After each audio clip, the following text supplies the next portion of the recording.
the boy or the girl or the banker or the investment or the health condition are going to smile at you despite proofs to the contrary. You don't, then you just say, well, this is going to go okay.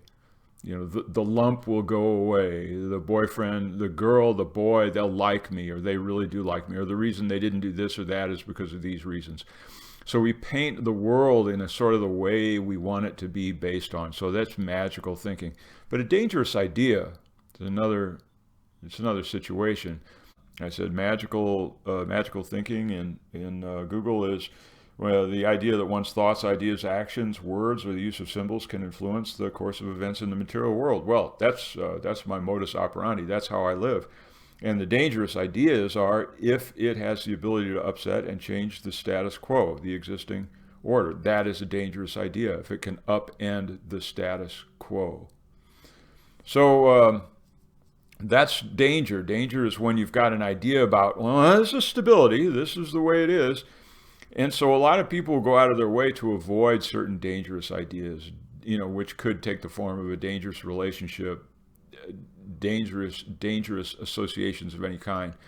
I knew somebody one time that said that they didn't care how, let's say, crazy they were, or how neurotic they were, or anything like that. There's no way they would go to a therapist or a psychologist or even do that kind of thing because they thought it would cost them their marriage. In other words, I need to be a little bit crazy to stay here. I need my neurosis intact in order to stay in this situation, which I know doesn't work, but I'm afraid if I see the truth, I'll bail out. So I mean, in other words, I'd rather be wrong and deluded than correct or corrected and on my way out and into something that's an unknown. Okay, so that's dangerous ideas, magical thinking. And, there's a story, again, Indian story, it's in the Puranas, it's a creation mythology, and I'll go quickly on it. The gods wanted the nectar of immortality. That was called Amrit, the nectar of immortality. The gods, that would be Vishnu and company. And so what they did is they took Mount Meru, a big conic, imagine mass of granite. They wrapped Vasuki, the snake, the cosmic snake, primordial, and they're grinding this snake back and forth. It's like imagine a giant washing machine, and the mountain is the agitator, and the snake is the unfortunate fan belt. And so they're just grinding back and forth the ocean of consciousness. Okay, so there's like the milk of consciousness. So they get into this realm of what is of consciousness. They're churning it, and in when you churn, is it milk? When you churn cream, anyway, you end up with butter. When you separate the cream from the milk, you churn. So when you churn this stuff, agitation creates state change. Which I talked about that a little bit in terms of the earthquake and destabilization. But agitation in a person creates state change, so that a certain amount of agitant will push you into something else. Usually that agitation happens to us in ways that we didn't really invite. We didn't really want it. It just comes on us, a series of problems, and we end up, wow, there you are, you're in this other situation. In the story, you've got Amrit. So they're going for the Amrit. They're churning, and what they get out of that process, first of all, is a lot of stuff. A lot of stuff starts happening. They get all these different gifts and sort of divine things, and they name off this stuff in the scripture. They name off what these things are.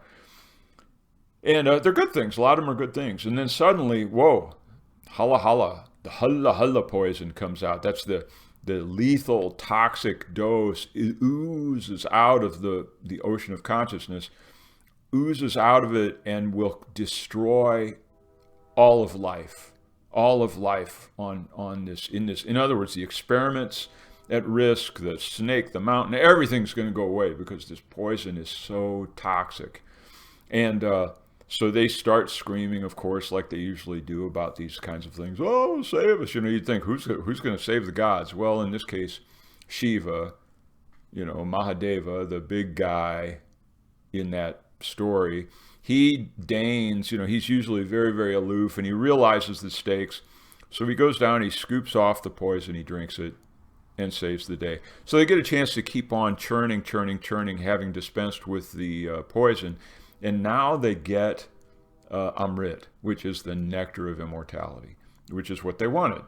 So I'm going to argue that this is similar to this idea that we've got here is magical thinking, which is that something is going to like bulletproof me against everything. The nectar of immortality. That something is going to save me. It's this stock option, this move to this location, this relationship.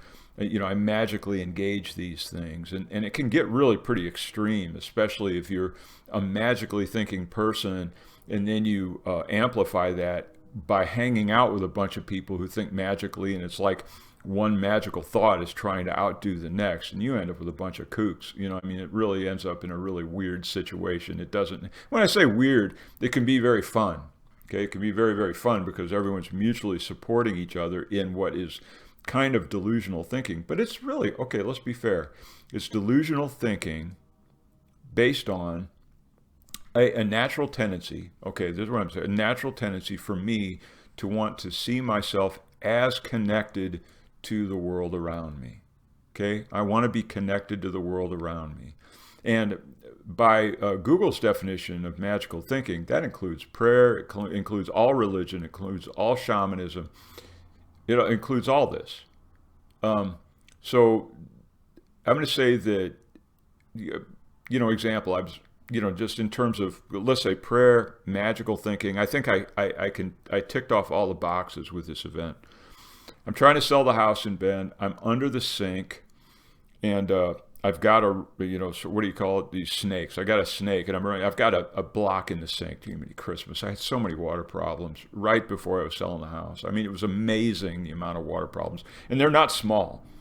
Lakes up underneath in the crawl space. The guy says, "You got a lake down there." I go, what? What's it? I go down there, and it's sure enough, as far as the eye could see, I got water downstairs. That's a whole other issue. So anyway, I'm under the sink. I'm grinding away with the snake. I'm there for 40 minutes, just doing what has been called the plumber's mantras, which is like cursing my brains out because, it's just like grinding. I made it about 8 feet, and then I hit something. I guess I hit a root or something like that. So finally, okay, all right. Regroup, Phil, regroup. And so I go and I get this image of St. Joseph. St. Joseph is like the patron saint of the home and the hearth and all this kind of stuff. And I said, okay, and I read this stuff about St. Joseph. You can get this image involved in your tasks, things go well. It's like the nuns got the roof on the basilica. The priest solves all of his problems by doing some sort of a novena to St. Joseph. So I said, can't go wrong. I put this image of St. Joseph down here, and I said, you and me, we're down here under the sink until we get this thing solved. I would appreciate it if you help me out. So that's how I go. So I take the snake, I start grinding. Boom! 3 minutes later, I'm through. It just pops through. It was almost effortless once I got the image involved. Now, of course, that's magical thinking. I included a talisman. That's not supposed to work. I included a kind of a request to an entity that isn't even there. That's supposed to work. I popped through a problem in reality. Now, so what they would say is, Phil, it was a coincidence. It was just a coincidence that you happened to bust through this, whatever it was, because, at the same time, it's I drop a bottle on my toe, I hear thunder and lightning, and I think that God is talking to me by smashing my toe or something like that. It's the religious experience, they say, in the negative sense. That's how it's made out to be that way. So that's the way it would explain. Um, but the thing is, if you get enough of those, your magical thinking in that realm, for me with St. Joseph, you know, I mean, my magical thinking sort of increases. So it's like somebody can try to say that it doesn't work, and all I can do is shrug and go, well, you know, I mean, I don't know, St. Joseph works, you know. So that's how that goes. Now, I'm thinking that the magical thinking has something to do with the dangerous ideas. Dangerous. How could an idea be dangerous? You know, I'm just like that can't break your toe. Um, but apparently, an idea can upend a whole life. You know, some magical thinking, you can lose 10 grand on an investment. You can have a bad relationship. But a dangerous idea, you know, displaces. Get an example. A dangerous idea being something like that the Earth is not the center of the universe. It upends a whole metaphysic. You know, I mean, it turns an entire paradigm on top of its head. All science is sort of upended or radicalized or ruined or changed by paradigm shifts. You know, Thomas Kuhn, what's that? The Structure of Scientific Revolutions. And he's the one that coined the term paradigm. So you have a paradigm, you get a personal paradigm as well. You know, that this is the way my world works, and this is it, and this is how it really, really is. And everyone agrees that this is how it is. And then the dangerous idea comes in that the Earth is not the center of the universe. And suddenly, and you've got proofs to the contrary. You know, then the guy presents the proofs, and what was the one that, was it Copernicus that went in there and they made him say whatever it was, or was it was either Copernicus or Galileo. One of the guys, maybe it was Galileo, said that he signs off and he says, I was lying about the whole thing. It was all fake news, you know, that the Earth really is the center of the universe or whatever. And he says, and still it moves, you know. So, you know, he said, basically, I'm signing off on a document that says I lied about all this, but you know what? It doesn't change physical reality. The Earth goes round and round the sun. You know, the Earth, it moves. You know, in other words, I can't change that. You know, I mean, I've seen that and nothing will change it. Well, as we know, it did change, and we go forward into the so-called Renaissance and all that kind of stuff. And ironically, what's interesting is that the Earth, we identify the Earth as going around the sun, but the individual became the center of their life. You know, you see what's happening here. It's like the Earth now we freed the Earth from being the center of the universe, and in the Renaissance, the human individual, which had not been the center of the universe, you know, up until that time in the Holy Roman Empire or in the Christian world per se, in Europe anyway, it's Christ-centered. You know, the Alpha and the Omega, Jesus Christ, the central.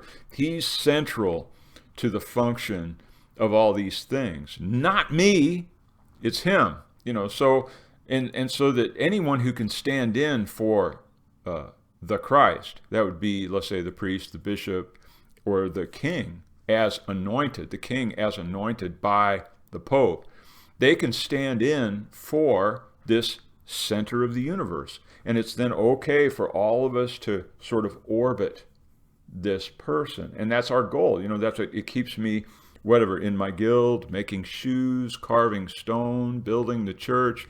And I have no thought of myself being the center of anything. And that changed when, what? The Earth became the orbiter. When the Earth started orbiting the sun, I suddenly turned into the sun. Why? You know, it's like, it's an interesting trend. I'm just pointing it out. Just now thought of it, in fact. So dangerous ideas. Yeah, was it dangerous for Galileo to point out that the Earth moves around the sun? Was it dangerous because it upended a scientific paradigm that the Earth is centric? Or was it a dangerous idea because people, in their effort to be central in their world, you know, the cataclysmic shift in consciousness could not happen. And so now suddenly people have to make themselves as individuals centric to the world, which in a lot of ways, that's a fragmenting of the central. When the earth was central, you had an earth, and on it I crawl as a creature. But now with the earth not in the picture and all this whole thing sort of moving crazy, and the center's way over there, 93 million miles away, and it's hot as hell, and I can't live there, and you have these problems going on. Now suddenly, I have to become centric to preserve that, so that I'm not lost in the void, so that I don't just go away. And then how many other times does this happen in postmodernism, with, let's say, Nietzsche claiming, God is dead. So the overall concept of a God as being somehow a unifying glue that kind of makes it like, well, this is all going to go okay. Well, this is after, Nietzsche is after Darwin, obviously, and Darwin's basically saying, well, look, we all just, cooked up one cell at a time, all those amino acids banging over there in the primal soup, and we end up with the world that we've got. And I know that's oversimplified. I understand that. I do that on purpose. The reason I'm always dragging in evolution and Darwin in all these conversations is because it has become the center of our world, okay? It is the axis. It is the axis mundi. Evolution, the axis mundi, where we are on our way somewhere. It's like we needed the mythology of that we're crawling out of the primal soup, and we needed that somehow with it, sort of what I'm calling AI or super intelligence as created by humans. That's our axis mundi from top to bottom, with a cathode and an anode, and that's the battery that runs everything. And that's what we call science. That would be our religious axis mundi. So it's what we all rotate around. And if you suggest that that's not true, well, everything flies out the window. Medicine flies out the window, and the idea that you're going to be able to, save all the crippled children with science, all this stuff kind of flies out the window. The idea that you're going to end disease, or that you're going to make it to the stars, they're going to be camping on Mars, that we're going to explore the nebula with our cameras and whatnot, and we're going to be eyes out there, and eventually we'll be able to download ourselves into some sort of a hard drive and shoot ourselves off into space and replicate ourselves everywhere, like Ray Kurzweil would like us to do. All of that kind of gets flawed, so the dangerous idea for me, a truly dangerous idea, is that Darwin was making it up. He was spitballing, and he doesn't deserve any of the credit that he's ever gotten. And to me, that's a dangerous idea, because it returns us back. It's so regressive. It takes us back to a place of, first of all, the accusation is, ironically, if you get rid of, let's say, the evolutionary paradigm as an axis mundi, if you get rid of that, then you're caught with magical thinking. What are you going to do? Go back to God? I mean, Nietzsche already killed that guy. The human is essentially built in a way to be in this verticality. And this verticality implies a kind of a transcendence. You've got the ground down at my feet and the sky up above, my head in the clouds, so to speak, and my feet on the earth.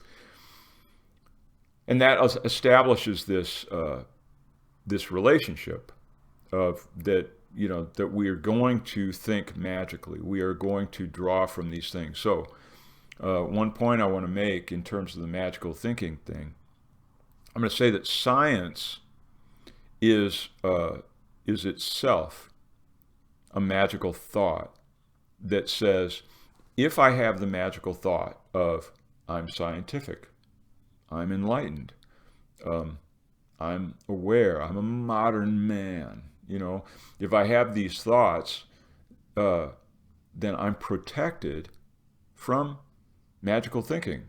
In other words, everything I think, having declared myself vertically, axis mundi, having declared myself as scientific, now magic and all of the problems that magic has, magical thinking. And what is that? Well, regression, going back. We've been conditioned the dark ages, which, weren't that dark.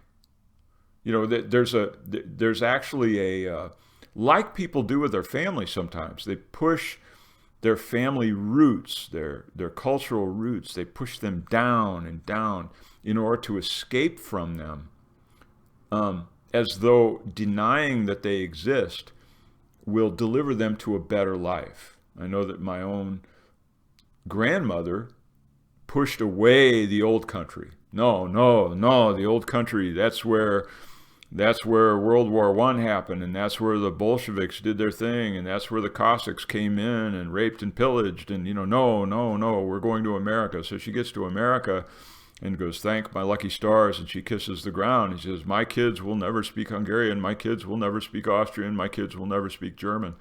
So she did that kind of a number. And my mom was that way. No, no, no, I will not live in an old house. I will not live in a place that has old rotten boards in it. I will have wall-to-wall carpeting. And so she's got this whole thought about pushing away the life that was given to her by her own mother. So you can see what happened. This is, and then we just enter into it. And then you've got the hippie generation. No, no, no, I will not be a suburban jerk like my parents. I will not. I will not go to church. I will not believe those old Victorian ideas about sex and sexuality. I will push those away. I will not even think straight. I will do LSD and I will get myself out of this mess that I don't like, And now we've got this, no, no, no, I will not be, what do they call it? Whatever it is, the thing, I will not be, bi. I will not be male, female type. I will expand it out. I'm now a bird in the realm of genderosity, and I'm floating free, flying free in the land of gender, where I can be this or that, or up or down, or, this is where we go. Magical thinking, in another way, it does have to do with the ripoff. I wanted to stay away from the concept of being ripped off, but, the idea that some guy, wearing a pinstripe suit is going to sell me swampland in Brooklyn that I can get for $1 an acre or something like that. And I go, well, you know what? If it really works, that's quite a deal. I mean, even no matter how bad it is, well, and I find out that it's some other deal and there's no land involved, or I don't know what happens. But I go into it thinking that there's no way I can lose. And this thing is going to go pretty well. So I go into it with that thought. And then afterwards I go, well, that was magical thinking. And you condemn yourself for it. Said, never, no, I'm never going to be ripped off like that again. I'm never going to go this direction again. And it's just part of it. I guess what I've got to come to in this is that I think it's pretty okay to have magical thinking. And I think it's a good idea to recognize that dangerous ideas, magical thinking is okay. As long as you're willing to be wrong and correct course as soon as you find out that you were wrong about whatever, levitating a spaceship, you correct it, correct yourself. Get your feet on the ground, get your head in the clouds, and proceed with being a human being by whatever standard procedure does that the best for you, to be to develop your value system with feet on the ground and head in the air so you can think clearly. And then the dangerous ideas is recognize that when I meet a dangerous idea, chances are good that it's dangerous because something is going to change. And I can touch that idea, and I'm afraid of the idea because my status quo, my paradigm will shift. I sense it on the front end. An idea is as dangerous as we let it be. Let's say I'm a good Catholic boy, and somebody leaves me alone in the Vatican, and I go into some library and I flip open a book, and in the book it says, hey, we made up the whole thing. The whole Jesus thing and all that stuff, we just made it up. And it's in the book, and it's like a really, really old book. Let's say it's, 2,000 years old. And And so I'm reeling, it's like, oh my, this has been the center of my life, and I'm just reeling, and it means that this whole thing is based on a lie. All of it's based on a lie. It could be your marriage, it could be your relationship, it could be your job, it could be your career, it could be the gold watch, it could be your family relationships, whatever it is. And you're reeling. In this case, the Catholic world is undone for me. The Christian world, the world of Jesus as this axis mundi. I'm unhinged, and as I'm unhinged and staggering around, we can regroup. Okay, it's fair to regroup. Just because you got unhinged doesn't mean you got to go with it. Okay, like let's go back to Galileo and discovering that the Earth moves around the sun.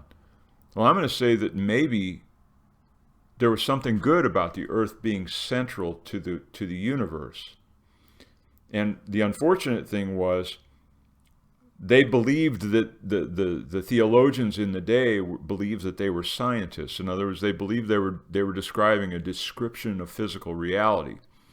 Well, maybe they weren't, but in human consciousness, it might be important to keep the Earth as our axis mundi, that we are the center of the universe, metaphysically, conceptually.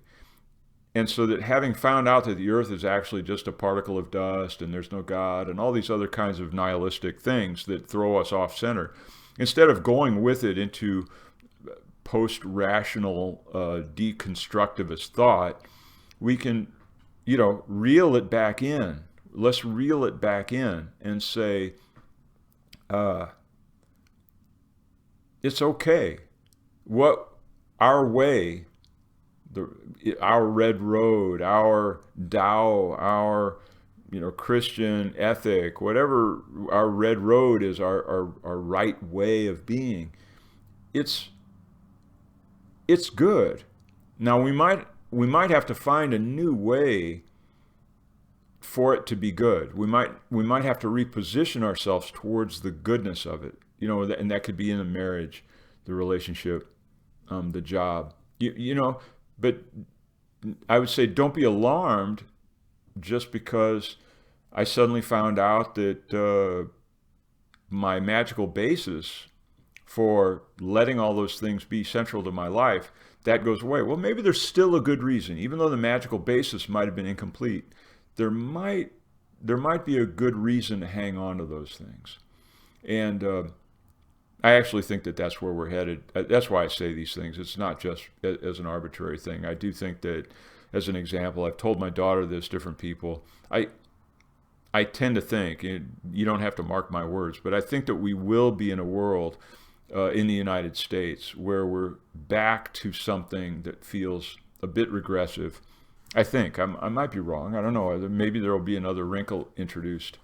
But where the American flag and the cross become our icons for moving forward. Those will be a new axis mundi, and I don't think that's bad. It's going to be a matter of you've got to choose something, and you've got to choose the thing that's going to be the best central axis, the strongest orienting point, and a shattered sense of rationality, post-logical thought. There's nothing there to hang your coat on. It's too fragmented. And we do look at the way humans stands with their feet on the ground and their head in the sky. That's the way we're built. And it just has to be that way as long as we're this way. And I like the way we are. So I think it's a good thing. Great thing, in fact. Thanks. Bye.